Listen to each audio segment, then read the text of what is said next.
그 판을 짜는 사람이다 나는. 네. 예? 그림을 그리다. 네. 창원의 화백. 맞습니다. 이게 틀린 말이 아니구나라는 생각이 점점 굳어지네요. 그러니까 이런 취재를 하고 예. 저희가 확인을 하면서 네. 드는 생각은 그런 생각은 드는 거예요. 그러니까 이 사람이 되게 직업도 없는 사람인 것 같고 그렇게 보이지만 예. 정치인들이 한 번쯤 혹할 만하다. 그리고 선거에 들어가면 네. 정치인들은 지푸라기라도 잡고 싶은 심정이거든요. 뭐라도 하고 싶은. 그렇기 때문에 더 휘말리지 않았을까 그렇게 생각합니다. 그렇군요. 물론 잘못된 거죠. 불법이죠. 불법이고 이건 있을 수 없는 일이고 다른 건 몰라도 여론을 가지고 이런 농간을 부렸다고 한다면 이거는 용서할 수 없는 맞습니다. 민주주의에 굉장히 큰 근간을 흔들어버리는 일이기 때문에 민주주의 토대를 흔드는 이 엄청난 사건에 대해서 맞습니다. 저는 오늘 대통령실이 이번 보도에 대해서 어떤 입장을 낼지 네. 뭐 좀 지켜봐야 될 것 같은. 진짜 뭐라 그래요? 취재하셨을 거 아닙니까? 대통령실 입장 들었을 거 아닙니까? 저희가 대통령실의 입장을 따로 묻지는 않았고요. 네. 명태균 씨 입장을 물었는데 네. 명태균 씨는 아무 말도 하지 않았습니다. 네. 통화는 됐는데. 통화도 되지 않습니다. 문자를 이제 남겼죠. 통화를 해도 예. 받지 않기 때문에 예. 문자를 남겼고 그리고 저도 대통령실에 이번 보도가 나간 뒤에 한번 물어보고 싶은 거는 윤석열 당시 후보가 이 사실을 알았는지 답해야 될 거라고 생각합니다. 윤 대통령과 김건희 여사가 이 문제에 대해서는 이제 국민 앞에 진실을 고백해야 될 때가 오고 있는 것 같습니다. 이렇게 지금 처음에 첫 보도가 나오고 지금 40일이 지났죠.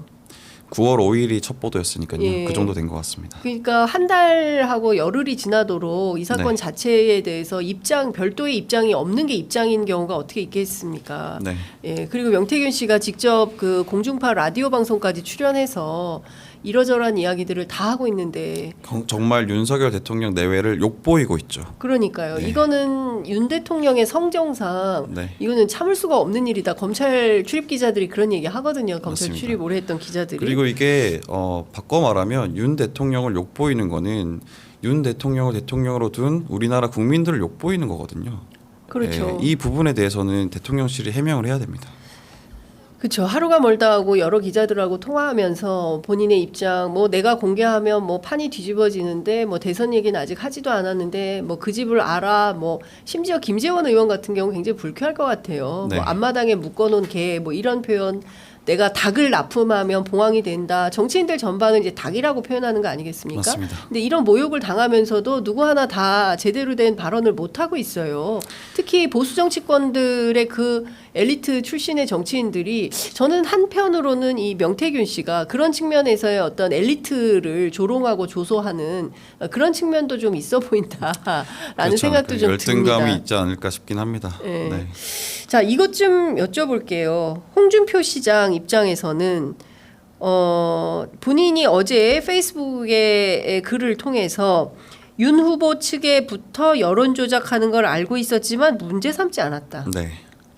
명 씨가 조작해 본들 대세에 지장이 없다고 보았기 때문이다. 이제 이런 입장을 이야기합니다. 혹시 홍 시장 측하고도 취재를 하셨습니까? 사실은 홍준표 시장 쪽에는 어떤 취재를 하진 않았습니다. 왜냐하면 이거 네. 저희가 홍준표 시장이랑 어떤 교감을 통해서 이 기사를 낸 게 아니고 네. 사실 기사를 미리 써놨고, 근데 어제 이제 마침 홍 시장께서 이렇게 페이스북에 올리시더라고요. 네.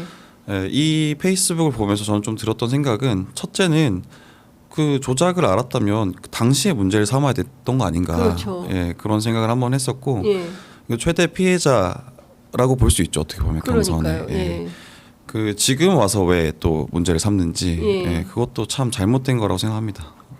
그러니까 지금 생각해 보면 그 애청자 여러분 예를 들어서 이런 조사가 없었다고 한다면, 그러니까 우리가 2021년으로 돌아가고 또 2022년 대선판으로 돌아갔을 때 경우에 따라서는 대통령이 바뀌어 있을 수도 있는 거고, 지금 그렇죠. 우리 국민들이 겪고 있는 이 엄청난 고통이나 황당한 일들을 보지 않았을 수도 있는 겁니다. 맞습니다. 예, 그런데 지금 우리는 어찌됐든 이 여론 조작의 폭풍 가운데 대선을 치렀고 그 과정에서 윤석열이라는 사람을 대통령으로 뽑은 거죠. 굉장히 근소한 차이로. 예, 된 거죠. 0.73% 표차로 네. 윤석열 후보가 대통령에 당선이 된 거고, 맞습니다. 그렇기 때문에 그 명태균 씨가 굉장히 이제 자신감에 차서 내가 입을 열면 또 내가 가지고 있는 별도의 휴대폰에 상당한 내용을 보관해 놨고 그게 공개되면 이제 세상이 뒤집어진다. 이제 이런 얘기를 하고 있는 것이 아닌가 싶습니다. 맞습니다. 그리고 참고로 명태균 씨가 지금 하는 말들 네. 그 워딩들을 보면은 이 세상에 없던 워딩들이에요. 사실 정치권에는 있을 수가 없는 워딩들을 막 하고 있는데 저희가 거기에 좀 내성이 생겨서 그렇지 굉장히 심각한 얘기들을 많이 하고 있는 겁니다.